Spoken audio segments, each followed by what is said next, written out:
Ayon bolani. Ni maji amu madame bine me tibako mazona. Mozenga boko fulasi. Mais madame bine me ko mazona. Ni fon me ko fon. Mais zona maman ne venant de bon. Abi bota dans un corps internet. Et pour voir balan femme au WhatsApp ma vie. Mais ni atia zone mon sabazan moto mon ne sandon mo ne sabazan aina on to bazan mon pomete mo ne sandon on to bondono so et de binava binaboyo afanje yes télé on te bosuya ayon enfant boyo dina ayon enfant on est là sur internet nos générations et quand aïlia aïe non un tas de noms mingumitan abingate et qu'on était ban il y a bunga bombo ya ayon et baba yo Gabon et baba yo Apanya et baba yo au Cameroun et baba ya au Congo amuze bingote ayon fond amu bingote na inana et maman motuma et ma bota bongo sama bo mo benya so no bobo ya bibi atona bota bongo to bobo le bola bobo et de bongo tela moyon yama yafa yula bibo et de bingo to bodo ongumeto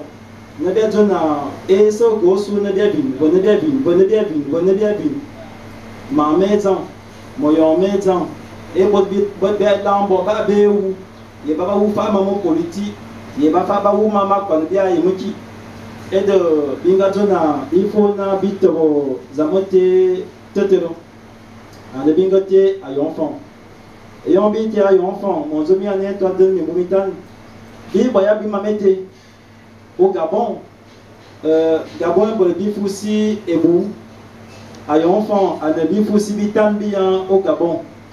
à monter bien bordeaux à mouvota bangadi biena biki moyon biki mosi biki dakoro e mama ya yene kiawu ano obongo ke mbola kamayo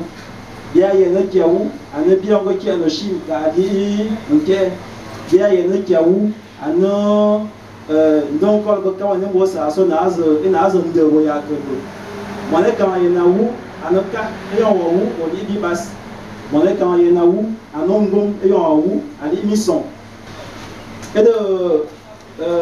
maïmane ya zona et bon bakou madame mon baba livre ba bon passer bon commande et livre bingoti da kulu il faut na ba bingoti da kulu et dans cette génération est comme Gabon à part notre génération est comme Gabon date tracé mia ou bien date zomia et mam de na bo mimbu mo bemazu dans 20 ans maman se beye na bo mo nete ontilan mobo mo ba ma bible for introduction mystère ano mo bo da binama ye na yelan na ye mona e kan ayi d'abord no ayebo ya nyo ya mo yelan bien le miete ano mo ne kan ano mo bo aye na yelan dans livre te kala te na bofo minaya non ene da ambo et quand la lune de ma brakulu ano eni ati ma moson amoze bibati lenyo amu eyon ba ko maman mathématique a psycholo pour ebo ba psycholo bazo bono mathématique a de calcul mais bazo ki bena calcul a yi no madame moko madame biko bazo ki bodo donc eli livre ti lo son ana ne de bon na calcul a yi no madame biko et puis quand bien là on va le ils ont été de botta bien le son et vous bien là livre de veille ma montée bottara bombe et ni en tant que monument à niveau scientifique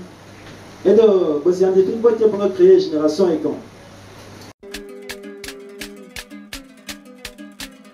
Ndo to mama ne to wa jama jama ma do ban to ma pulling ba ma je